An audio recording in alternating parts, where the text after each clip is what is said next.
Alright, cuties, big update just dropped. And this one's crazy. We finally got the updated 6.2 and 6.3 banner lineup, and let me tell you, these new character reveals and rerun combos are way more interesting than anyone expected. So, hello my cuties, welcome back. It's me, your Arlecchino, and today we're going to break down the new banner info, the confirmed new characters, and the rerun lineup for both version 6.2 and 6.3. This video is going to be packed with juicy info, so grab your healthy snack, hydrate, and let your Arlecchino do the magic. Nefer and Farina banner are live for only 1 week. This might be your last chance to get them. You can save up to 25% on this banner at lootbar.gg. Look, I'm buying the 6,480 Genesis Crystals pack for just $69, which costs $100 in-game, literally saving $31 instantly. The top-up process is super simple. I just entered my UID, chose my server, and in less than 5 minutes, the crystals arrived. Oh, and I also received double bonus for my first purchase, as the bonus has been refreshed for the anniversary. Lootbar is cooperating with Hoyoverse's routing partner, so it's safe and same as in-game top-ups. Lootbar already has over 100,000 satisfied users, and it's also the reason I prefer using Lootbar for my giveaways. New users get an extra 10% discount, while returning users can now save up to 5%. The link is in the description. Without wasting any more time, let's dive right in. Starting with version 6.2, because this patch is already shaping up to be one of the biggest ones in Nod Krai so far. The first half of 6.2 will feature the long-awaited debut of Durin, our mysterious Pyro Sword user. And yes, this is the same Durin we've heard so much about in Mondstadt's lore. Reliable leaks have finally revealed his full kit, and honestly, this guy looks like a monster in terms of design and synergy. Durin is a Pyro DPS who can also buff his teammates, making him one of the rare Pyro characters that actually supports reaction-based teams. His skill gives him the Essential Transmutation effect, which lets him switch between 2 stances: Confirmation of Purity and Denial of Darkness. Each state completely changes how he plays.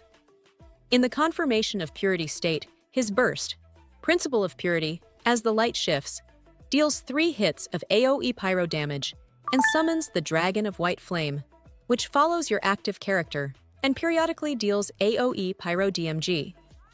What makes it even better is that when you trigger Burning Overloaded Pyro Swirl, or Pyro Crystallize, the enemy's Pyro RES and the RES of that reaction element drop.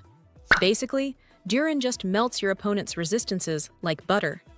Then we've got the Denial of Darkness state, where he uses Principle of Darkness, as the stars smolder to deal single-target Pyro DMG and summon the Dragon of Dark Decay, which focuses on one enemy for massive hits.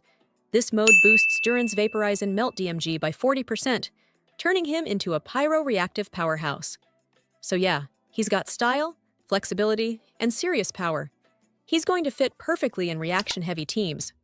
Oh, and he's a 5-star sword user, so that's another win for everyone tired of claymores.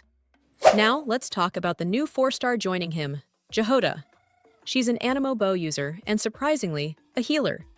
Her elemental burst summons 2 adorable personal household helper coordinators that heal the whole team, and if your teammate's HP goes above 70%, they get a plus 100 elemental mastery buff for 6 seconds. So not only is she helping with sustain, but she also boosts your reaction damage at the same time. Pretty neat for a 4-star, right? Durin will be featured in Phase 1, alongside a rerun of Varesa. That banner is honestly loaded. A brand new Pyro Sword DPS paired with one of the strongest female units from Natlan. That's instant hype. Then for Phase 2, we're getting Zilonin returning to the banners. And yes, Venti himself is coming back too. It's been a while since our Animo Bard graced the limited banner, so this one's going to make a lot of Mondstadt fans happy. So yeah, 6.2 looks really stacked. A brand new main DPS, a support healer, and 3 top-tier reruns in 1 patch. But things get even better with version 6.3, so let's move to that. In 6.3, things are going to explode with the arrival of one of the most hyped harbingers ever, Columbina. Yes, our Hydro Queen is finally coming home.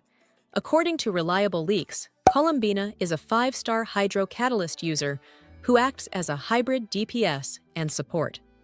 Her theme revolves around music and moonlight, and her entire kit plays into a system called the Song of the Welcome Moon. Her elemental skill provides steady off-field hydro application, making her a core unit for any reaction team. Her burst, on the other hand, deals massive hydro AoE damage, and her hydro application is consistent enough to keep enemies wet for extended periods. She's also designed to work with the new lunar reactions, Lunar Bloom and Lunar Charged. Unlike normal reactions, these can actually crit, meaning the damage ceiling for her teams is ridiculously high. And with her synergy with Durin, Pyro, and Luama, Dendro, you can already imagine the team potential this patch will bring. But that's not all. In the second half of 6.3, we're finally getting to see the White Horse Adeptus, one of Liyue's 8 Adepti, become playable. Known as the Golden-Eyed Celadon Mare, this character has appeared in the lore for years, and now she's finally joining the roster as a 5-star Anemo support. She's expected to provide off-field buffs and even deal some supplemental damage, kind of like a flexible hybrid between Kazuha and Jean. Her team synergy is said to work beautifully with both Durin and Columbina, so this is another case of Hoyoverse connecting character kits in clever ways. As for reruns, the current info points toward Escoffier finally getting her long-awaited first rerun after skipping 6.2, and Neuvillette coming back again, possibly in the Lantern Rite event phase. Which makes sense, because Hoyoverse usually gives characters their skin rerun right before or during Lantern Rite. And yes, Neuvillette is rumored to be getting one. Sadly, Skirk is not appearing in 6.3. She's been delayed again, but that's fine because this patch is already overflowing with big releases. So yeah guys, that's the full 6.2 to 6.3 updated banner lineup, Durin and Jehoda in 6.2, 2 Columbina and Whitehorse Adeptus in 6.3, plus reruns for Venti, Varesa, Escoffier, and Neuvillette. Hoyoverse is not giving our wallets any time to breathe. Every patch just keeps getting crazier, and with lunar reactions, Lantern Rite skins, and Harbingers finally arriving, the hype is unreal right now. So tell me, who are you pulling for? Are you saving for Durin, waiting for Columbina, or maybe going all in for Neuvillette's rerun? Let your arlecchino know down in the comments. And don't forget, we're almost at 54,000 subscribers for the 15th Welkin giveaway. So make sure to like, subscribe, hit that hype button, and drop your UID to join the House of Hearth family. That's all for this video, my cuties. Prepare your primos because 6.2 and 6.3 are going to be wild. And as always, peace out. And don't miss out on 25% off. In the Genesis Crystals purchase via Loot Bar, link is in the description for an extra 10% off.